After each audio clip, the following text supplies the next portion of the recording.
So the name of the tune, The Duke of Ska, of course, comes from my good friend Cody LeDuc, who also plays in a ska group in the Twin Cities called the Space Monkey Mafia. Why don't you talk a little bit about how we met? All right. Well, it's been a minute now, come to think about it, but we officially met at Jazz Central when you were working with a New Orleans project on a feature night. Heard about you a lot before that, of course, through other colleagues and friends in the community before I went to All-State and everything in high school. So once I got the word that you were playing there, I came out and that started everything. What was the thing that drew you to ska music originally? My intro to ska was very how do I want to put this? It wasn't like the first wave, second wave, third wave kind of situation. It was very much, I was an anime nerd my early teens, watched Digimon the first movie. Kind of got me hooked because I had a Mighty Mighty Boss Stones, that impression that I get. And that kept me going for a few years. In high school I learned about Less Than Jake and Streetlight Manifesto, etc. And went on to college and I met a good buddy there who actually is in Space Monkey Mafia with me to this day. And since then we've kind of just been carrying on the passion. So Cody, what are some other types of music or bands that you're playing with right now? Well, I play in a brass band called McNasty Brass Band. It's a New Orleans style brass band.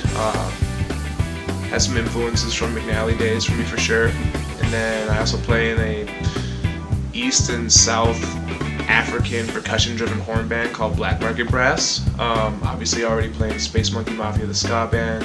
And then the last group I'm playing with right now is a hip-hop group straight out of the Twin Cities called Realism. Cody, the stuff I remember about getting to hang with you, of course, we spent a lot of time at Ska Ensemble, and you had a bunch of great recommendations of ska bands that I had not heard of yet, like Streetlight Manifesto, that we ended up doing with the group. And that was really cool for me. Also, we got to go to New York together, and there was a lot of times to be staying up at night and just talking about some geeky stuff with the music industry. That was pretty fun, getting to hang. And then also there was that time that Youngblood Brass Band came and we opened up for them at Triple Rock. There's a lot of good memories there. One of my favorite memories probably happens to be when I was playing salsa music with you at the Mediterranean Cruise Cafe with Salsa del Sol. It was like the first semester that we started. I thought I was really confident about playing like all Latin and salsa music, but I had no idea the kind of power it took to play. So I show up for this gig and it's you and Mike Nelson and I'm stacked right between you guys and I see the music for the first time. And all I see are just a bunch of handwritten lines like over dimly lit, dimly like stand lighting. And I'm struggling to sight read for my life and I can't even hear myself play because of these two guys just wailing next to me.